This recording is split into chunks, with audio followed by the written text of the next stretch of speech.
Hello and welcome to Watch Our Crappens, a podcast about all that crap on Bravo that we just love to talk about. I'm Ben Mandelker, and joining me today on I almost said the season 2 season premiere, but it's really season 15 season premiere of Real Housewives of New York, Mr. RHONY Karam. Hi, RHONY. How are you? Hi. I think this should be they should just change it back to season 1 and season 2. It's not fair because then these people don't get considered the OGs of their show. Yeah, they're like the new era. We are here today to recap it. To those who may be new to the podcast because they listen to us on Jeff Lewis. Welcome. Thanks for having us on the show, Jeff. Always a pleasure for us to go on there. Also, truly fun time, truly great and times. Also, if you're new, you may have learned this on Jeff's show that RHONY's house is under construction. So if you hear some hammering or some drilling, don't hold it against RHONY like that. Okay. Yes. You know what? This is real life, and so just pretend it's just the sound of like Erin Leachy being suspicious of something. Just pretend that we're doing this from the set of Mario Maker. Because have you ever played that game and it's just people building things in Mario World. So the whole soundtrack to the game is like ting ting ting ting ting tung tung tung epe epe. So it's that. And today I'm staying in a little apartment underneath the apartment. I make it sound so fancy. It's a little dumpy garage room basically that I'm staying in under the house. And the room right above this is the recording studio. So that's what they're doing today. So it's noisy, but it's going to be for future less it'll noise. Be great. If that makes any sense. It's our future home. I'm so excited. I'm really excited for you. I really am. I think that's going to be really wonderful. I'm also excited because it's the season premiere of RHONY, as previously mentioned. So we have now we have a year of the new cast under the belt. We have a new cast member. We have a new friend of. We have new petty squabbles. We have new veneers. We have new everything. Isn't that exciting? Oh, we have an old trope storyline, though, used by somebody, which I love. Sai is coming in with the good old-fashioned villain. I've been to therapy, and now I'm totally different than last year. I really thought about all of my actions last year, and I have vowed to do better.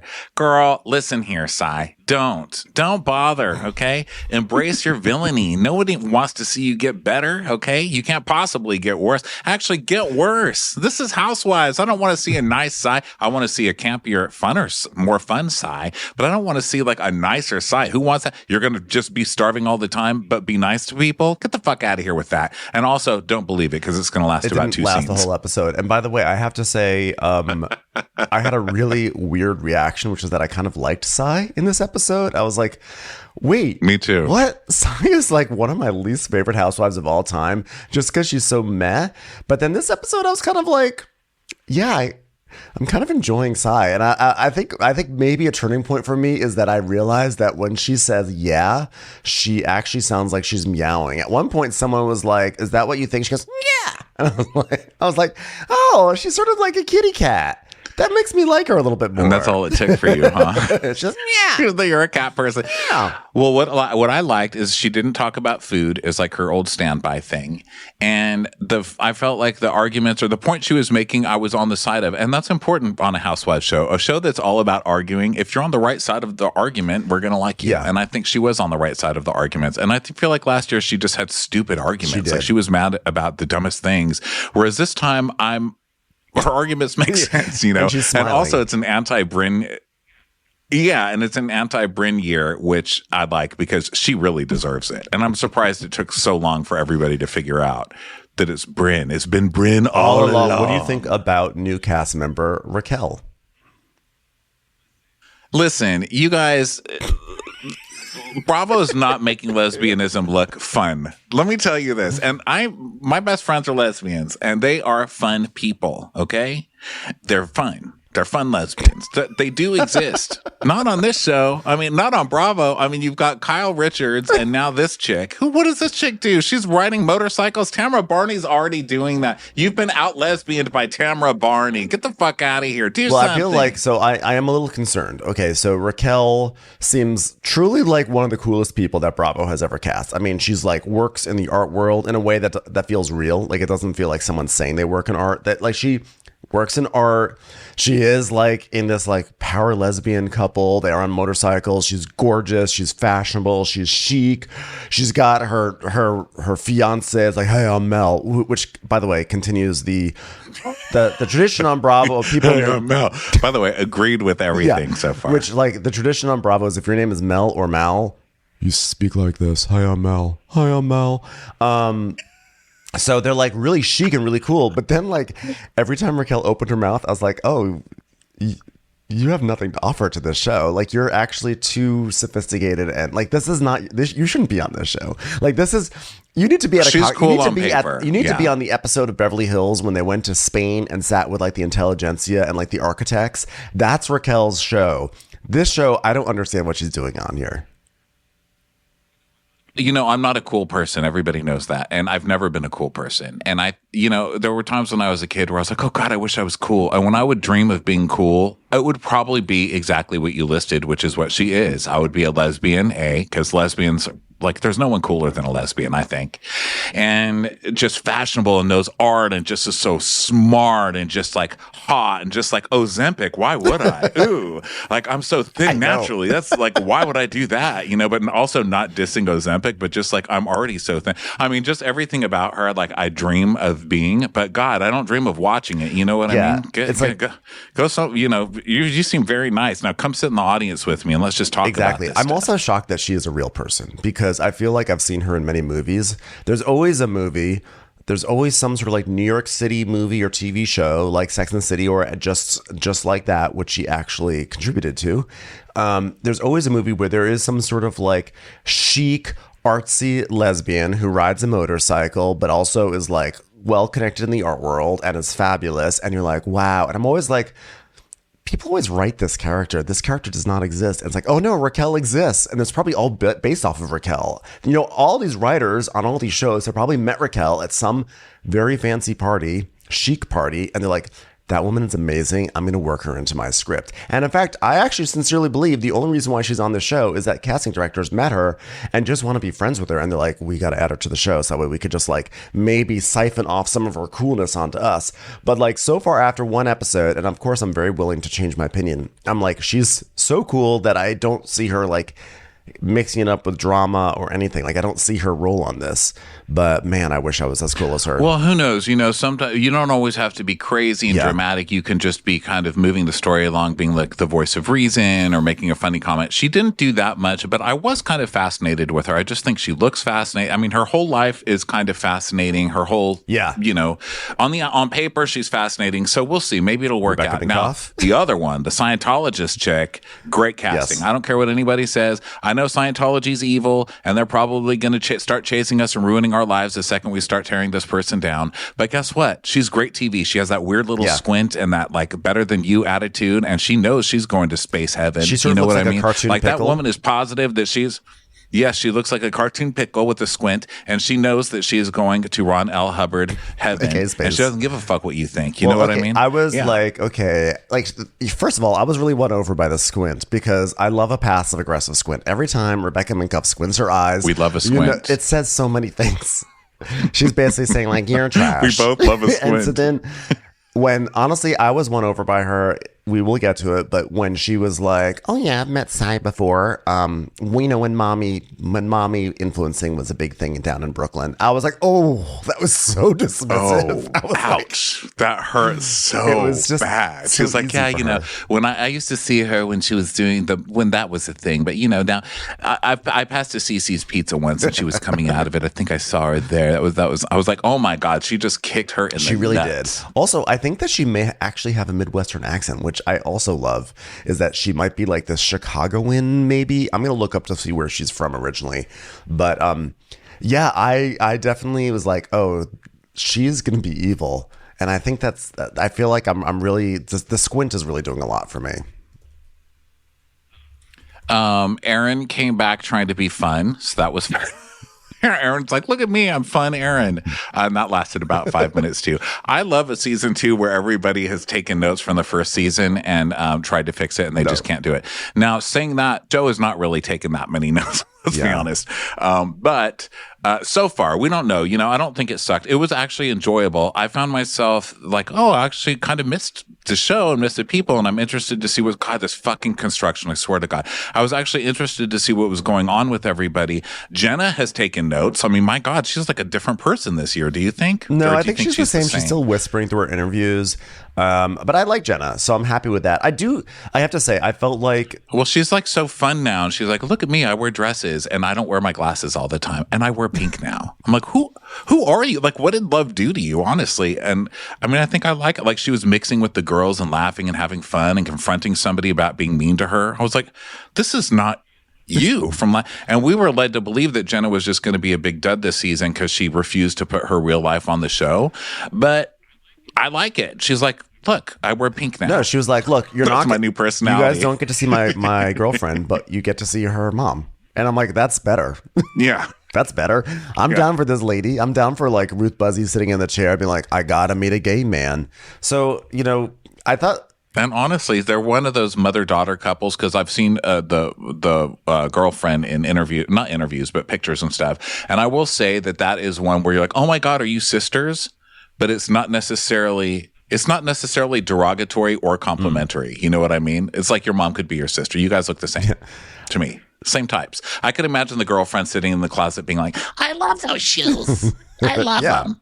By the way, Rebecca Minkoff was born in San Diego, so I don't know where I was picking up a Midwestern accent. Maybe I just like wanted it to be there, like just to match I just wanted like a cheery Midwestern accent to match the squint, to make the squint that much more devastating. To know it was like spoken with a cheery accent, but with like caustic, nasty New York intentions.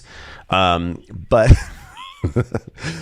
it's even better. It's New York nastiness with California intentions, because that's a dangerous mix, because New York's a place where everybody tells it like it is. In California, we learn to fake it.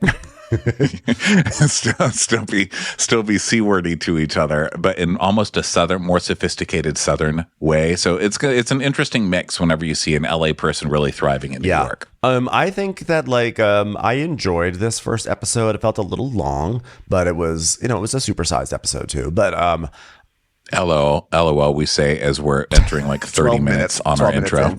But we are talking about Bravo, so it's okay. I did feel like it was miles ahead of the first episode of last season. I thought last season it was clear these people did not know each other and they were trying to make some sort of chemistry happen.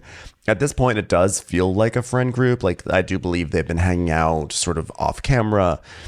And I think that what's landing a little bit more for me is like how chic and sophisticated these women at least are presenting themselves to be. Like, I think that's what, like, we were told that last season, like, look at how chic they are. They're just chic women. I was like, okay, I got it. But now I'm feeling it a little bit more, which I kind of like. They look great. It is still a little like, Erin is still just not a very compelling person to me to watch on TV. She just sort of honks her way through her scenes. It's like, really? You're going to talk about mushrooms? Really, Abe? And the way that the editors just called her out immediately, I was like, oh, so I guess Erin's not nice to production, I have a feeling Erin's had some moments with production where she's like, literally no one in my life has ever been this mean to me. Literally. No one. Yeah, she probably did that. She loves pulling that move. Literally, no one in my entire life has ever rolled a flashback on me like that before. It's ridiculous. Okay. 100%. And then Brynn's whole shtick is like kind of old, but I'm really glad that the producers, that the cast is just going to pop her. I know. I think that's so funny that they're like sick of her bullshit. They're like, you're not getting away with that fucking baby voice over here. Get the fuck out of here. Yeah, I'm surprised. I'm surprised that I'm actually on Erin's side in her little dust up with Brynn. So, who knows? But Erin's not wrong a lot. The thing with Erin is not that she's wrong. It's that she harps on the same thing over and over. She goes to the Eileen Davidson school of housewifery where she's just like, are you going to apologize? Remember that time you said that thing? Well, I think you owe me an apology. Like, it really hurt my feelings. Like, I'm not going to do this. Like, seriously, cheese? You said that? Cheese? Seriously? Cheese? Yeah. But overall, I was happy. I was happy with the premiere. I wasn't like, ugh, this season's in the pits. I was happy, and I know that I have. Well, that's good. It's a good place to start. You know, like I know I have a record of talking about how miserable the first season of this cast was, and I still stand behind that. But I think that we're gonna move. I feel like it's moving in the right direction, and I'm coming in a non-hatery place. That's what I want the audience to know. It's a safe place. I was happy. I was happy. Listen, we're pulling a sigh. We're going to come into our second season. We've been to therapy, and we're going to just. I'm gonna meow like a cat. We've done, and we're going to move on. Yeah. Okay, so we're going to move on. Let's dive in. Yeah. So let's see. The girls are getting their makeup done, and we start in a way we've never opened a housewife show before. Dun dun dun dun dun dun dun dun. 5 days after filming. We're shooting the intros. And there is an angry gay. And he's like, we're on set schedule, so I'm just trying to stay on top of it, ladies. So I'm like, oh, wow, you've made the gay angry. So something's really going on with these women right now. No, and it's like the first thing in the morning, too. It's like, do not make me angry, morning gay. And it was like, I know, I don't need this today. Please, do you know what I have to deal with this week? Do you know? And so we start with peak drama of Uba. Uba being a drama queen in a makeup chair. And then we see a flashback of Uba yelling, rewind the tape, rewind the fucking tape. She said it. She said it. Brynn saying, she's a 6-foot fucking toddler. And it was like, beach. So then we come back. And Erin's getting her makeup done with Jessel, and Erin's like, we need to stand up for what's right. Cackling hags. And Sai's like, yeah, I feel like you and I have been like kind of been in the middle of this, and like we're really close with Uba, and like we're really gonna be close with, we're both really close with Brynn, so we're just like stuck in the middle of these two women. And this was Jessel, I think she was talking to. And then so. Uba's like, I think so. And then Uba's, but I just read it as Sai by accident. No, it was a sigh, but I think it was just a mistake. So then we see a flashback, and Uba's like, if you guys believe her, I quit then. And then we cut back to Erin, and she's like, honestly, oh no, it's still the flashback. Erin's like, honestly, not cool. What's not cool, Erin? What you're doing, it's not cool. Cackling hags. If we get to the end of this season and it turns out that like Uba did not finish her shakshuka, then I'm not gonna be down with this. I can't believe it left it. Well, they kind of show at the end of the episode more of this fight, and it does seem like a huge nothing. I'm sure it is a big nothing. I mean, their last fight when they were abroad was a big nothing about hiding Uba's phone. I mean, did we talk about it on end for like 5 hours? Yes, but it was a big nothing burger. So Erin's like, I don't even know how we're gonna be in the same room today, because they are filming their opening credits. Which, by the way, I was surprised to see that they were all coming together to film that opening credits. I just assumed they all filmed it individually and they were composited together on screen. So I was surprised. Yeah, just go. It's like going to Universal Studios. Little insight into my experience, my life experience. Oh my God, it's the Psycho House. Jaws just comes out of the water. So yeah, they're just big, huge drama with Uba and Brynn. And Jenna's like, what the fuck is happening in the flashback? And Erin's like, what just went down was insane. And Sai's like, it was shocking. It was shocking. It's like chips without sauce. Who does that? And Racquel's like, I don't know. I just don't know how this gets repaired. And then the producer's like, everybody get ready. God damn it. I'm on set. We need to do it. And can we get a hair tie? Hey there, I can see the back of my head. Because there's one thing that I'm known for is my head.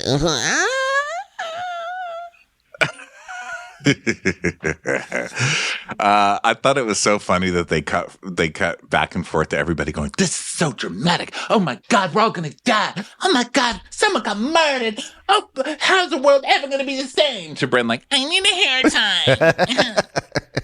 So I was like, where do we go from here? It's time for a commercial. It's time for a Crappens commercial. So now it's like, we're rolling, guys. 3, 2, 1. Jenna, do that thing where you throw the apple in the air because you're casual and cool. Yeah, Jenna. All right. So now we have our opening credits.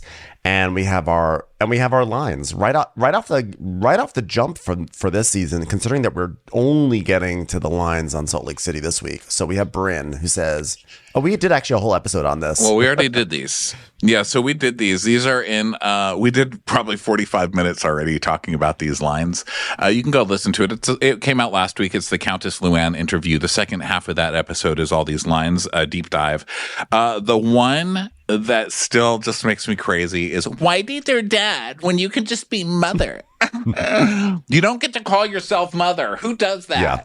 I agree. Oh my God, Ben, I'm fitting in this shirt today. I am mother. No, you don't get to do that. That title is bestowed upon you. You don't just give yourself awards. Well, now we go to 463 Mother Street because we're at Brynn's new apartment, and the delivery guys are there, and they are, I feel like you probably relate to this very intensely, Ronnie. They are trying to figure out a way to not deliver furniture up Brynn's staircase. And so, dude, it's literally my 8th day trying to get a washer and dryer delivered. The 8th time. They won't do it.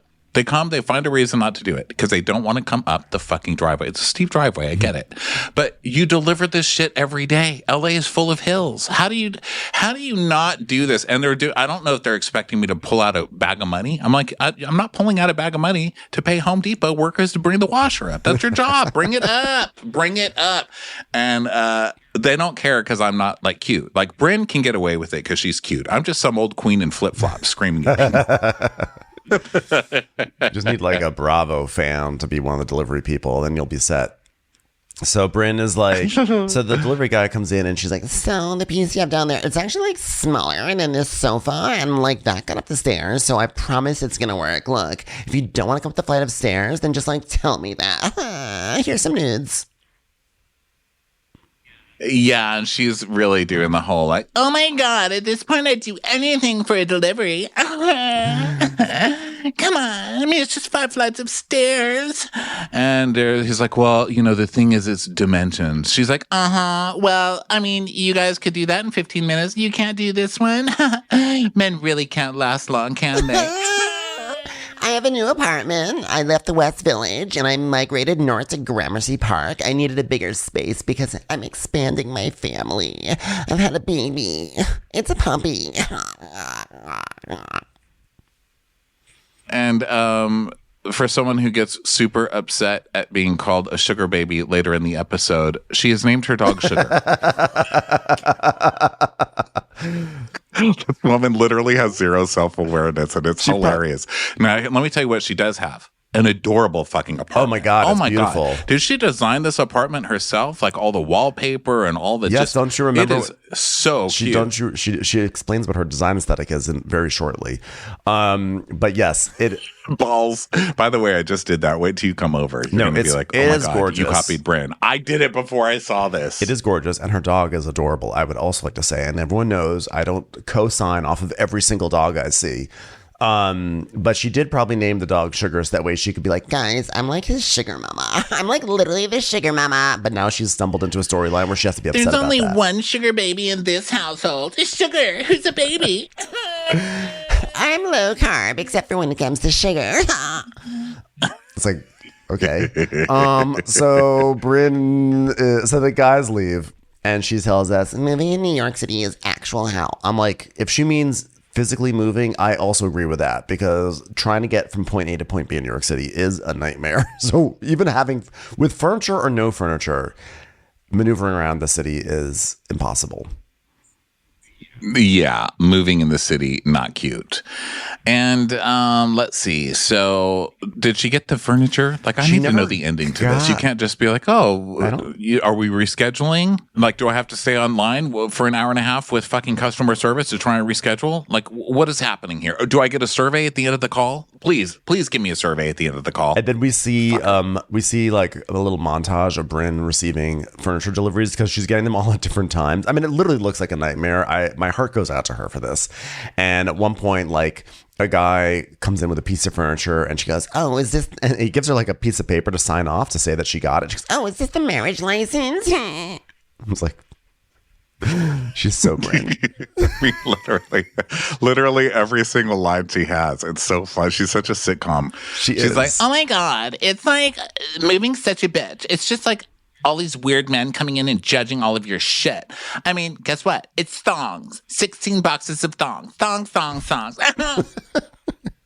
So then Darius, her brother, comes on over. And, he's been living in Seoul, but he's going to stay for a month. And so they sit down and Brynn's like, Naris is visiting because I need help. It's really hard being a hot single dog mom. And he's like, so what do we have planned? Are we going to be doing anything? Are we going to be walking around Central Park again? And she's like, Well, I want to get everyone together because I've been gone so much and let's go to a cool bar and invite your partner, your boyfriend, your girlfriend, your dog trainer, your hot delivery guy who just proposed marriage to you. You can bring whoever you want to my party, but I can guarantee you this much. I'm flirting the fuck out of every single one of them. So he's like, is everything cool? Because, I'm cool with everybody. She goes, yeah, I'm cool with everybody. But, I really want you back to New York City. Guys, I really want my brother back. I, literally hid his passport last time. In my vagina. So then, so Brynn is like, yeah, by the way, this room, I know you're my brother, so you don't want to hear this, but the inspiration for the living room was balls in your face. And then we see that there's little kind of different balls everywhere, from lamps to pillows to whatever. It looks great. But of course, Brynn's like, balls in your face. Ball. It reminded me of what was that from? Vicky's grandchildren. Ball. Or or Peggy, what's her face? No ball in house, Coco. Orange County has a sacred tradition with balls. Okay, so next up is Jessel and Pavitt waiting for a subway, which is horrifying. My God, what are you going to take her to a Ross Dress for Less next? Jesus. She's definitely uncomfortable with this. She's like, I definitely don't look like I belong here. You made me dress like this. You said we were going somewhere nice. I should have known never to trust the chairman of the board of the Chicken Society of New York City. And she's like, we're going to Chinatown. It's really a good spot, huh? She's like, do I dress up? This isn't a flashback. And we see him, because he's a food influencer now. So we see him delicately cutting up chicken nuggets for the kids. That was... He's like, and this is how you cut up chicken nuggets for children. Why should children eat less classy chicken nuggets than the rest of us? Here is how we do it. That was so extra. So then they're getting on the subway, and she goes, oh my God, the subway. So I'm not familiar with is it called the MTA? Or as I like to call it, the PSV, the Pavitt Stupid Vehicle? So they sit in the corner of the train, and she's just looking around like it's so disgusting, and she just goes, hello, to nobody. And he's like, don't do that. She goes, why? He goes, yeah, you just don't do that on the train. Before today, I think I've taken the subway a grand total of 2 times, which is as many times as I've been able to tolerate Pavitt doing something ridiculous in our apartment. And the producer's like, well, how much do you spend on Uber per month? She goes, oh gosh, last month, $990. That's a lot of money, although not as much money as Pavitt has spent on Bon Me, apparently. I have to say, I don't think that's that much money for an Uber. I was impressed. Yeah. I mean, I think for a super Uber rich, well, no pun, but I think for a super rich person, they'd have a driver. You know what I mean? Get over yourself. You're on Uber's, Jessel. Okay, calm down over there, Jessel. So she's like, oh God, remember when I used to come to Chinatown to buy fake bags all the time? And he's like, yeah, you can still do that. She goes, yeah, I got my Dior's and my Prados. Hilarious. So they show up someplace called Carol's Moon, and they're like, Carol's Bun, and Jessel's like, but you said it was a nice place. And it's just it's a true hole in the wall, and there's a pigeon roosting over the doorway, and the cameramen keep on showing that. They just keep focusing on the pigeon, and Jessel is horrified. They've got big pigeon energy this year on Real Housewives of New Yes. York. They're going to make the pigeons attacking Jessel like a thing this year. Yes, it's a thematic touch. on the It's like season. David Lynch. Yes. So he's like, oh, could you get a picture of me, like a video of me walking into the restaurant? Influence! She's like, all right, Pavitt. You know, Pavitt has always been obsessed with food, but this whole Vietnam fiasco has really inspired him to become a food influencer. Weird. And then we go to like Instagram videos of Pavitt with his food where he's like, hi, this is a banh mi sandwich. I really like banh mi. I like the bread and I like the meat. Delicious.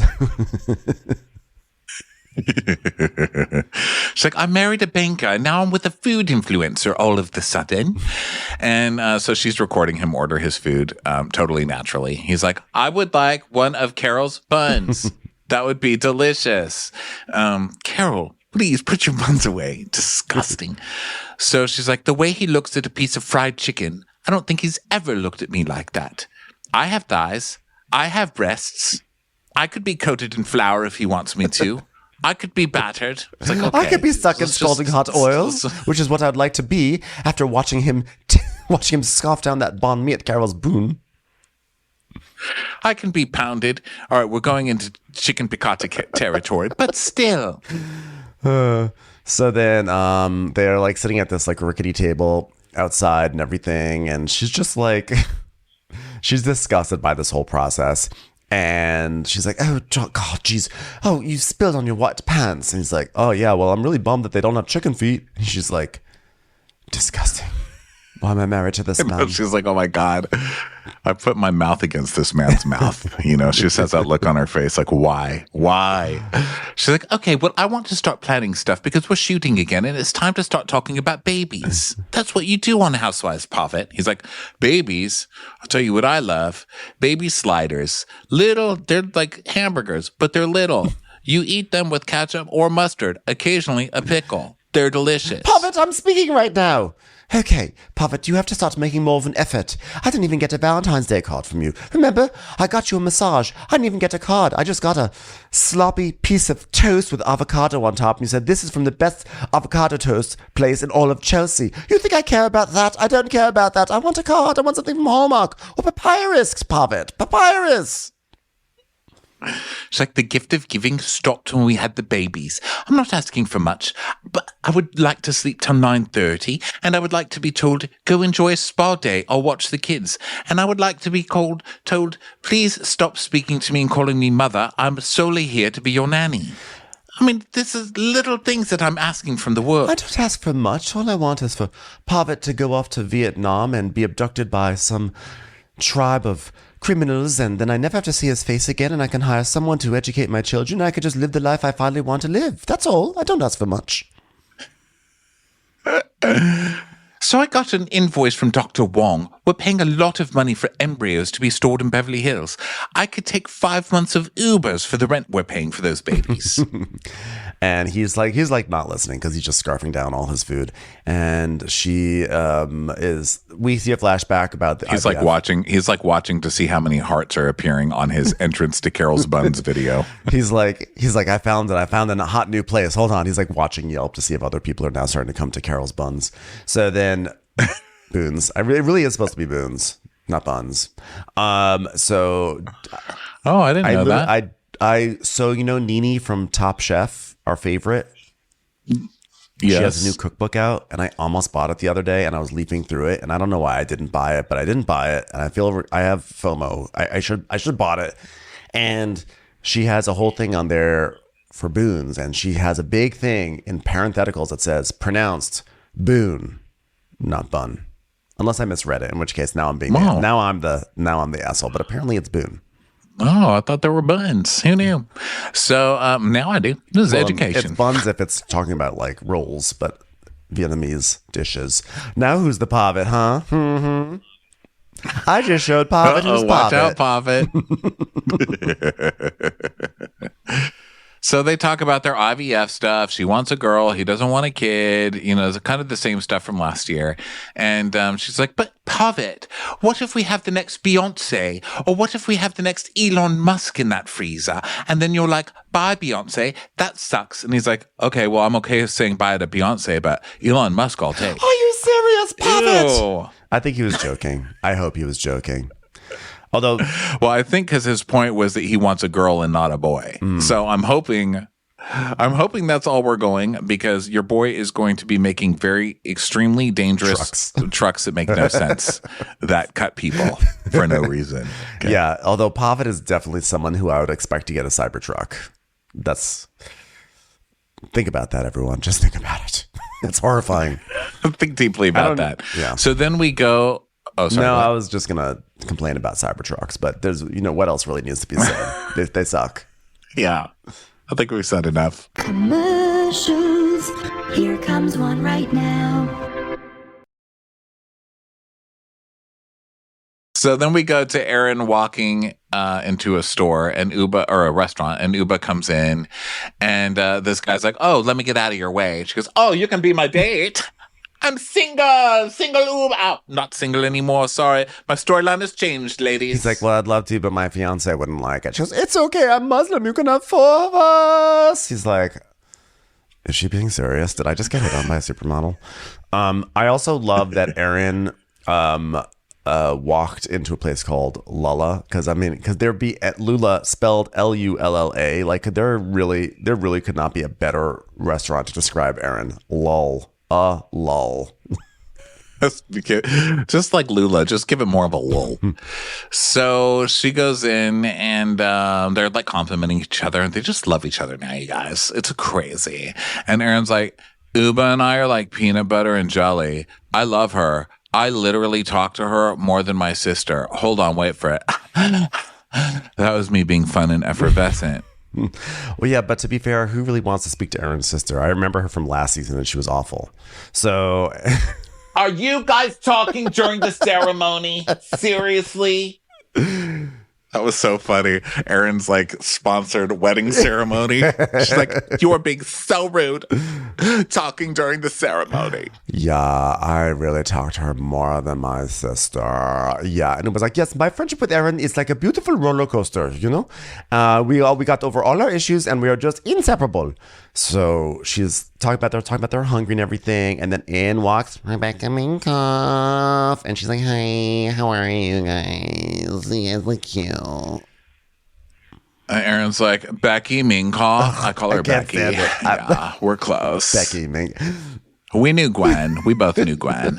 But, she's a friend, but she's also a major fashion designer. She's awesome. She's such a sweetheart. And Rebecca's like, "I've heard so many great things about you." Oh, yes. I was talking to the menu, actually. Am I supposed to be having lunch with these two? Okay. Oh, I know your name like Coca-Cola. No, my name's Rebecca, not Coca-Cola. No, it's metaphor. I know your name like Coca-Cola. No, but I'm not anything like Coca-Cola. No, yes, but I'm just saying I'm happy to meet you. But I'm not Coca-Cola, right? Like I'm Rebecca Minkoff. Or Becky, if you're lucky enough to know me that way, like Erin. Do you think Rebecca knows that Erin calls her Becky? No. I don't think anyone calls her Becky except for Erin. Erin is also the sort of person, if she was friends with Nicolas Cage, she'd be like, "Oh, Nick Cage and I go way back." Yeah. Oh, Nick. Or as I call him, Nye. I actually know him a little bit better than you, so I just call him Cage. Yeah. Yeah, I just took off a couple of letters, and so it's intimating closeness.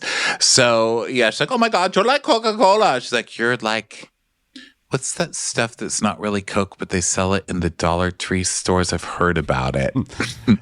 "Oh, thanks." So she's like, "So let's order some stuff." The waitress is like, "Happy Tuesday, ladies." "Thanks, sunshine." So Erin's like, "Hold on, personality alert. I'll have a mezcal espresso martini." I'll wait for you guys to digest that. Rebecca's like, "Yeah, can I have your largest Americano black, please? And not a Coca-Cola, because that's not who I am." And it was like, "Oh, not a decaf." So So then Rebecca's like, so did you do berries this morning? And everyone's like, no, but I did work out. I'm like, wow, their conversation's off to a scintillating start. Yeah. And then Uba says that she didn't do her Central Park walk this morning, and that's usually her only exercise. And Rebecca's like, that's your only exercise? Really? And Erin's like, oh my God, do you believe it? Like her body's like perfect, right, Bex? Wow, that's like really amazing. And Erin's like, I knew you guys would love each other. And Uba's like, yes, thank you. Rebecca's like, oh yeah, she's like such a good matchmaker. It's like, yeah, she does for husbands too. Yeah, I have like set up so many of my friends. God, we're having such a compelling scene right now. I just feel like I can already feel People magazine calling to put the three of us on the cover. It's amazing because, you know, I've felt a lot of things in my life, but I think this is the first time I've actually felt deeply inside the sound of a channel changing. Is that weird? And so they're like, so did you set Uba up with her guy? I mean, Uba's life has changed. You know, she finally got the ultimate, a man. It's the only thing anybody ever cares about, a man to complete you. And Erin's like, no, but I wish, because like that one's like the perfect one. And Rebecca's like, show me him. I want to see how hot he is. And she goes, oh, well, it's not really just about his hotness. It's just like his whole vibe. I was like, oh, is he ugly? Hot. Who says that? It's his whole energy.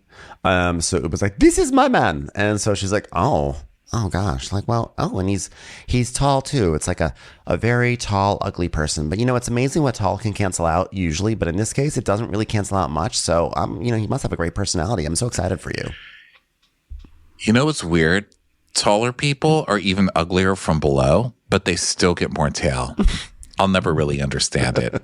But hey, I don't really understand how toothpaste is made either, but I use it. So Uba's like, I literally won the jackpot. You won the jackpot and you didn't even tell us? No, it's metaphor, Erin. Literally, you're lying to me now about the jackpot. No, Erin, I'm saying I liked my man. So did you win a jackpot or did you not win a jackpot? Are you buying this lunch? I want to know. Erin's like, it's amazing watching her and her jackpot together. Like he can't keep his hands off of you. She goes, how can you not with this ass? I was like, okay, this scene needed to end 5 minutes ago. Please just cut this scene and let's just follow follow Rebecca down the street and watch whatever crazy shit she gets into with her cleared ass. Please. So Uba's talking about how she never really wanted kids. She's been spoiled in her life. She likes her sleep. She likes to go to Paris for dessert. But now when she's with Oliver, you know what? Like, you know, now she's sort of like, yeah, let's do it. It just feels right. So Uba is basically, they're just still talking. And I like how she thinks, because this is so hot people. This is totally how they think. I thought, you're good looking, I'm good looking. Let's see what we can produce. Like, never a better reason to have a baby. You know, we're both hot. Like, let's see what happens. If it's ugly, we'll just toss it in the river. Like, who cares? Brangelina was literally formed on that basis. It's like, we're two of the hottest people in the world. We owe it to humanity. But theirs was nicer because they're like, we're really hot. Let's adopt less hot people, because literally anybody we adopt is naturally going to be less hot than us, and it's our way of giving back. Yeah, but let's also have like, I don't have like a hot child. They're so hot they didn't even want to be around similar hotness. They wanted to get like other hotness so they could truly care for it. So anyway, after all so this, rude. Their kids are all gorgeous, by the way. That's so rude. So after all this yapping, finally we get into finally they start to get messy. So Erin's like, by the way, Brynn is having a party at Fleur. Are you going to be able to come to Fleur? And Uba's like, oh, yes, but I'm going to be a bit late. What? Fleur. It's just the names of restaurants like with Erin's personality is so funny. Like Lola. Fleur. And then, are you going to go to Fleur?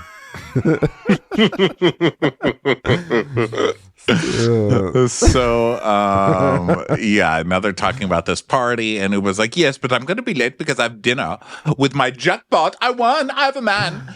Becky, like, come with me as my date. Becky. Who is Becky? See, actually, notice that she called her Rebecca in this part. That's why I'm wondering, like, does she ever call her Becky to her face, or is that something she's just doing us behind her back to make us think they're really close? Honestly, I feel like Beyonce stole from me because I kind of started Becky, and then she took it from me. So that's how I feel about that. Becky with a good squint. That's what we called it.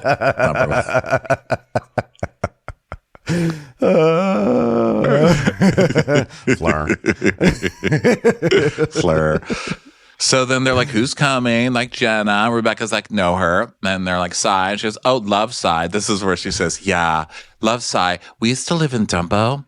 And that was like when mommy entrepreneurs were like trending, and I would see her at like everything. So that was something. Haven't seen her in a while. Dumbo's over. Mommy influencing is over. That's good. They haven't thrown her in a meat grinder yet. So good for her. Yeah. Sometimes sometimes I forget her name, so I just call her Dumbo. It just seems to work. So if you see her, just call her Dumbo from now on. Erin's like, well, there's Brynn. Oh, yeah, because Rebecca's like, and who is Brynn? And she goes, oh, Brynn in our friend group. She's like really bubbly and really fun, like me. It was like, when did you last see Brynn? And she's like, I haven't seen Brynn for a while. And Rebecca's like, do I not want to come to this? Is Dumbo going to be there? Get it, Dumbo.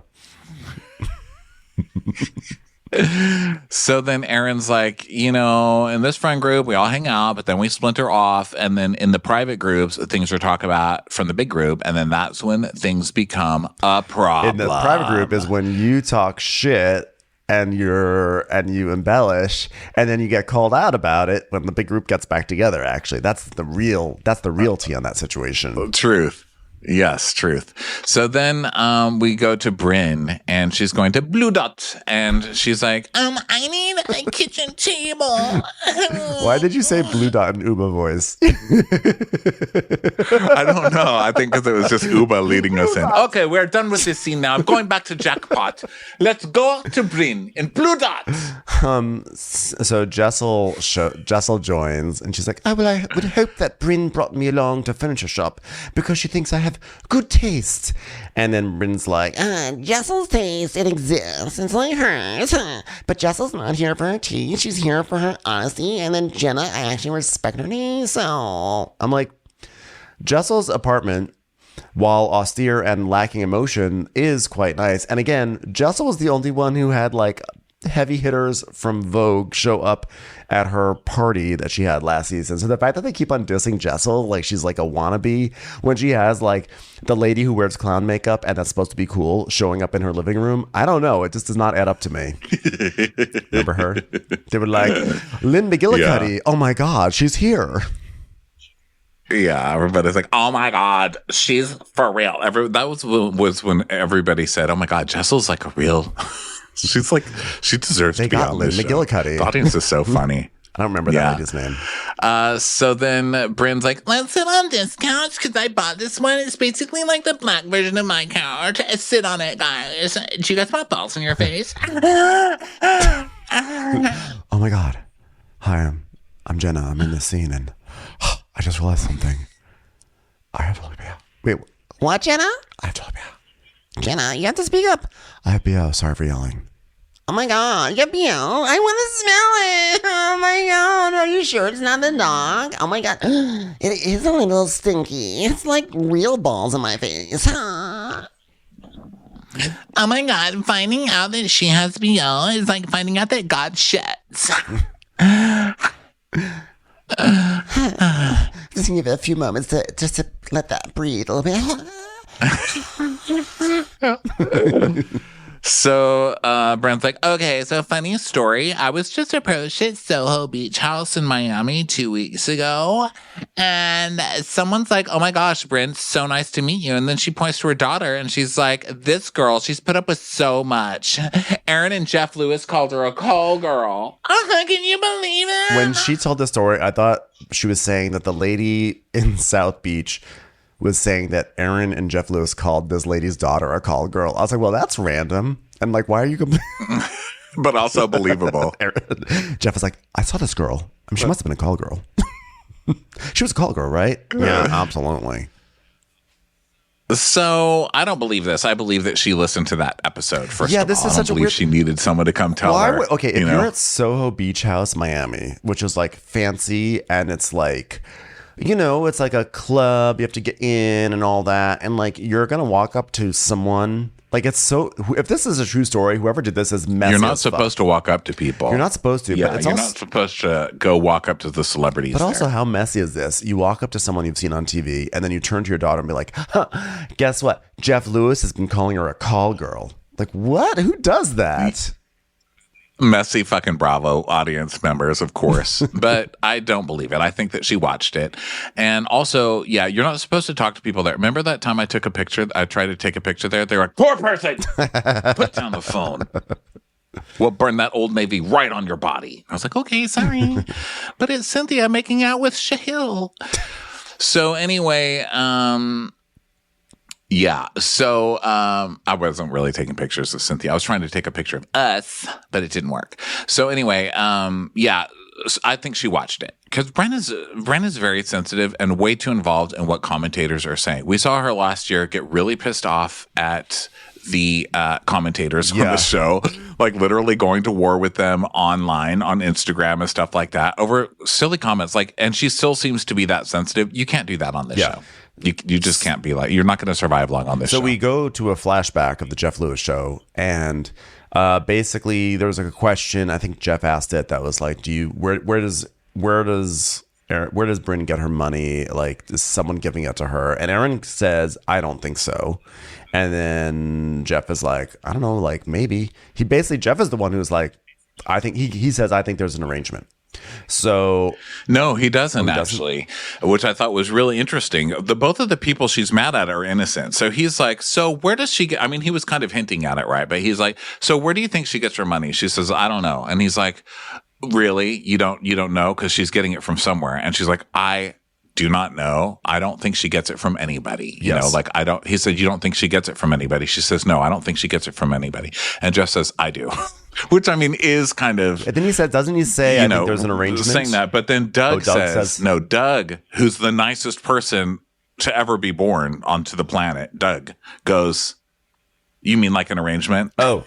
And they said yes. So I thought it was funny that she's mad at Jeff and her. I mean, Doug was just trying to guess what Jeff was hinting at, but either way, still, I thought it was funny. It's like, you should be mad at Doug. Like, I would start a war with Doug, like the nicest person on the planet. I would love to see Brynn like, fuck you, Doug. And get all indignant to like the nicest guy. I wouldn't be mad at anyone. But anyway, Erin didn't say So this anything. is why I don't think that Brynn watched this, because if you watched it, there was nothing to be angry about.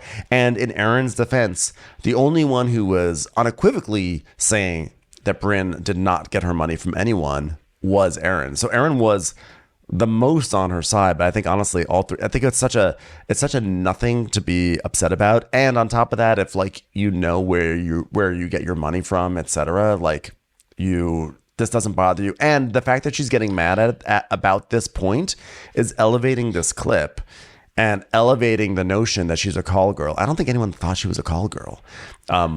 Well, yes, a lot of people think she's a call girl. Maybe and people, I think but that she's giving Erin, life to something that like would never have any life, I should say. Erin is, first of all, Erin is kind of going like, I don't know. She is kind of like, I don't, come on. But it's a shady show. They're being shady about it. And Brynn's whole thing is like, oh my God, make me mad. I'll date your dad. I'm going to find a guy. I hope he's rich. I only date billionaires. I'm learning how to play chess to, be with billionaires. I was just in the Soho house. I mean, her whole thing is like giving off this aura of like only wanting rich men. And it doesn't mean that you're a bad person. Like, and as the rest of the cast discusses later, if that's your thing, go for it. And it doesn't mean that she's a call girl, and it doesn't mean she's a sugar baby. But when you come out with that kind of like cartoonish personality on purpose, you can't get pissed off when people are like, oh my God, that girl's all about rich men. Yeah.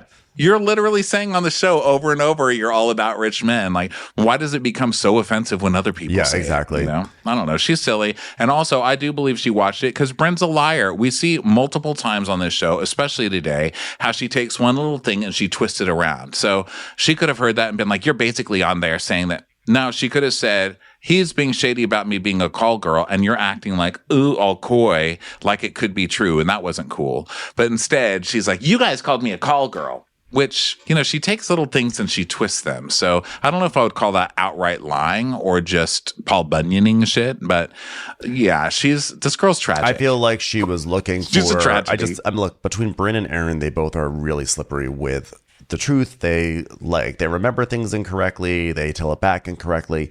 So when the two of them get into a fight about this stuff, it's ridiculous. But I think ultimately Brynn came into the season wanting to have some sort of like beef or something like that. And so this is what she latched onto. But I just don't think it's a failing case, I think, on her front.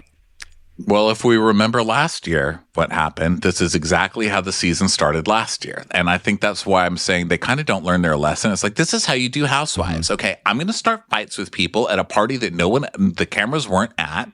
And then we're going to have these fights that are now going to be on camera for stuff that nobody saw. Mm-hmm. Because last year it was the cheese thing. It was like, well, she said this about how you reacted to the cheese plate. And then it became a huge fight. So Brynn's like pulling from her exact same playbook. But unfortunately for her, we can see now what she's doing because she's doing the exact same thing. And it's not going to fly. So I love that she gets called out. Yeah. So she says, right when it happened, I was irate. But like, don't talk about my money. Don't speculate. Okay. Let alone speculate about something so lewd and disgusting. Okay. And look, I forgive her. But like, it still keeps coming back and rearing its ugly head. And everyone knows that there's one thing I'd never turn down. His good head.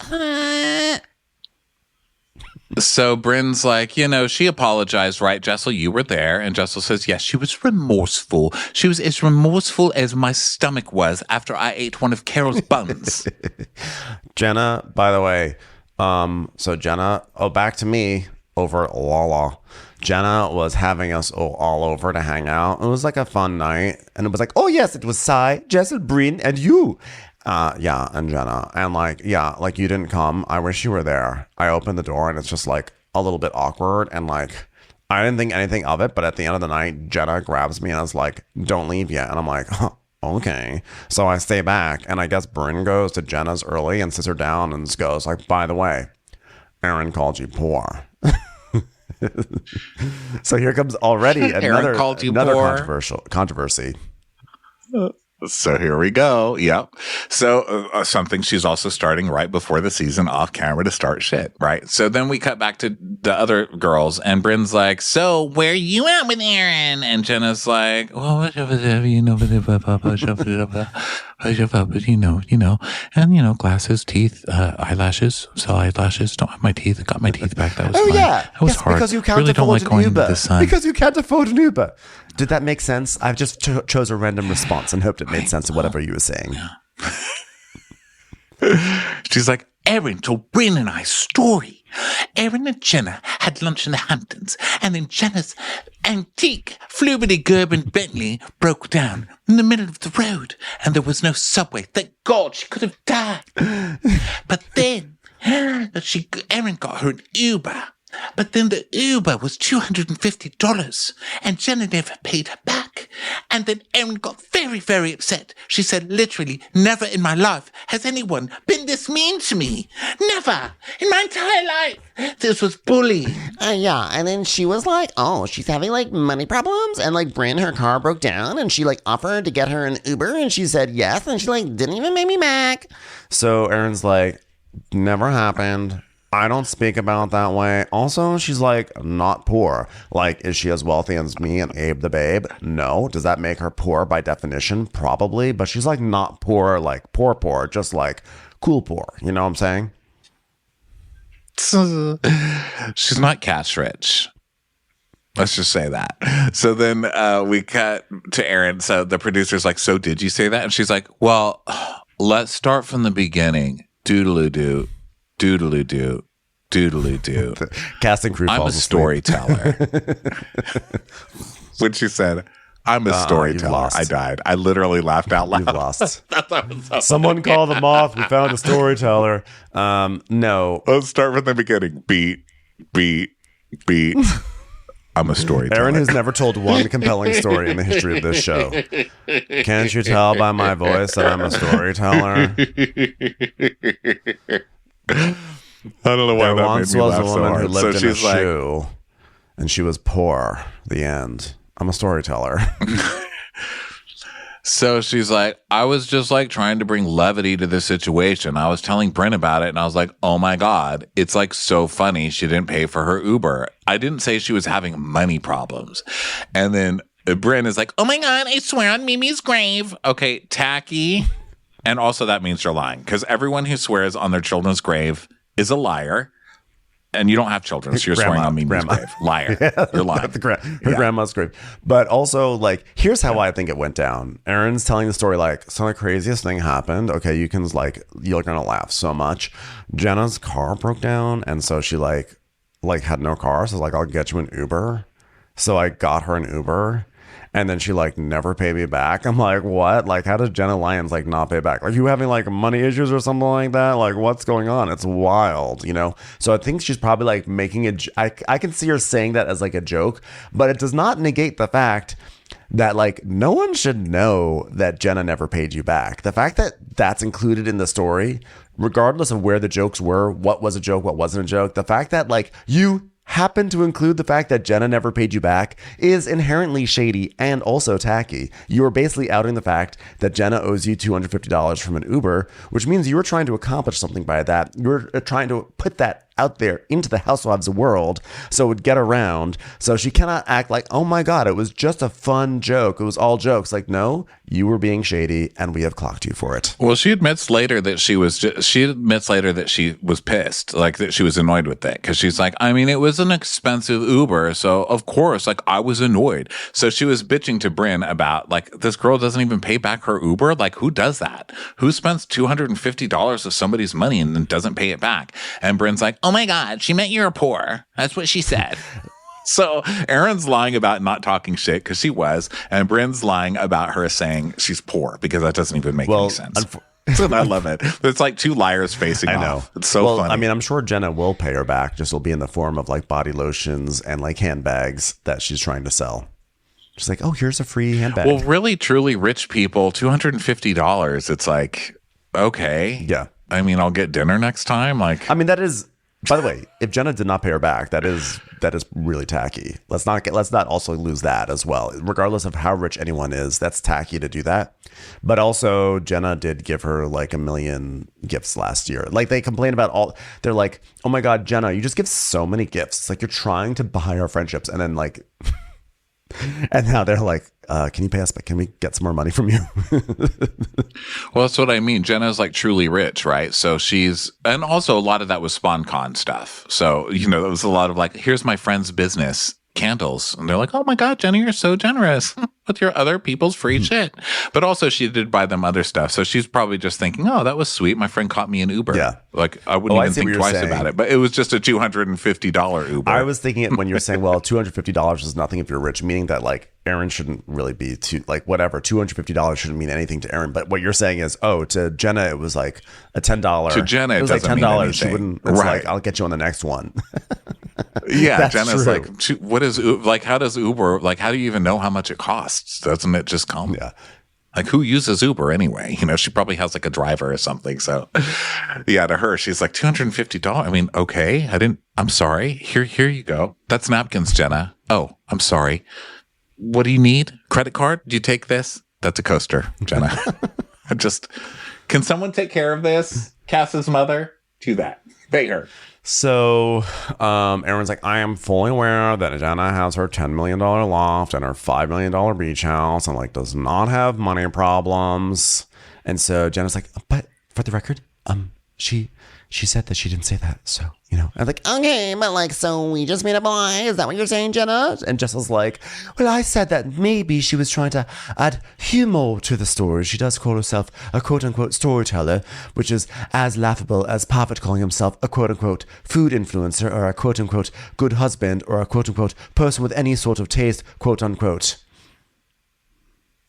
So, like most Erin things, this just goes on. And Jenna's just like, well, immediately when I found out, I was like, oh my God, I'm just like such a village person. I'm just a person of the village. I wonder if I should run for mayor of this village. But then I thought, everyone's a gossip. I mean, I'm not going to get away scot-free, so who cares? What am I going to do? She swears it wasn't in a mean way. And so I just shrugged and didn't give her 250 euros. There's zero chance that I said it. There, she's a 1000% said it. So Erin's she's like, I just thought it was annoying for all the previous reasons that Ben and Ronnie have been talking about for the past 45 minutes. So now Jessel, go back to Jessel, Jenna, and Brynn. And Brynn's like, Well, she delivered it like, hey guys, here's a joke. And it wasn't funny. There you go. she swore to me she didn't say it though. She swore it. Okay, ladies. All right, everybody sit down. Back it up here. Let's break it up here. We're fighting over an Uber charge. Okay, we're fighting over gossiping over an Uber charge, my ladies. Uber hot, so yes. Then, no Uber. How dare you suggest that I was driving someone for $250? I hit the jackpot. So Erin's so the way these two issues are tied together is that Erin feels like Brynn is trying to get her back for Jeff Lewis. Erin feels like Brynn was upset about Erin not standing up for her on Jeff Lewis. So Brynn went and told Jenna that Erin called Jenna poor. That is the through line here. So now Sai goes to a place called Recovery, spelled with an I-E. Wow, guys. Sounds like wow, you need to really changed it recover up there. your spell check. I feel safe. So Sai is going to a cold plunge. And I love that Sai is starting her season off at Recovery because she's been to therapy, guys. So she's a totally new person now. She gets into cold water. They're like, you know what, Sai? People just really felt like you were really cold last season. What are you going to do to change it? I'm gonna get into a cold plunge. It's like, oh, okay.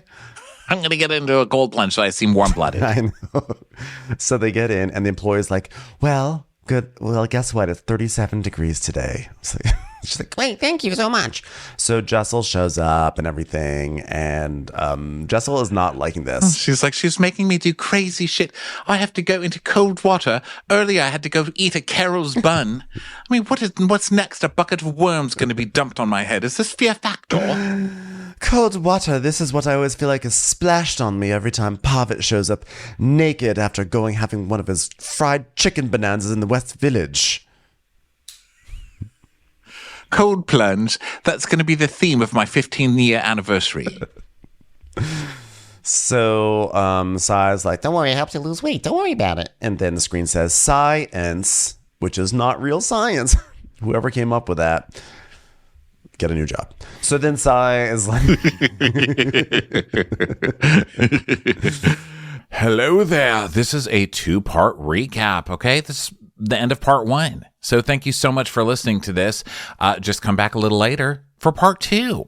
Watch What Crappens would like to thank its premium sponsors. Ain't no thing like Allison King. Ashley Savoni, she don't take no baloney. Erin McNicholas, she don't miss no trickolas. Jamie, she has no last namey. Hava Nagila Weber. Know Your Worth with Jason Kurth. Sip some scotch with Jessica Trotch. She's our favorite streamer, Caroline Peacock. She's a total knockout. It's Katie Manock. Kristen the Piston Anderson. Let's give a kisserino to Lisa Lino. Let's get feely with Maggie Sheely. Megan Berg. You can't have a burger without the Berg. Cast a Spell with Shannon Spellman. The Bay Area Betches. And our super premium sponsors. Somebody get us 10 cc's of Betsy MD. We're taking the gold with Brenda Silva. Let's get real with Caitlin O'Neill. Don't get salty with Christine Pepper. Can't have a meal without the Emily Sides. Nobody holds a candle to Jamie Kendall. We got our wish, it's Jen Plish. She's not harsh, she's Jill Hirsch. She's a little bit loony. Junie. My favorite Murdo, Karen McMurdo. We love him madly, it's Kyle Pod Shadley. Let's go on a bender with Lauren Fender. The incredible edible Matthews sisters. Give him hell, Miss Noel. ring that bell for Rachel. She's the queen bee, it's Sarah Lemke. Shannon, out of a cannon, Anthony. Let's take off with Tamla Plain. She ain't no shrinking Violet Kuchar. We love you guys.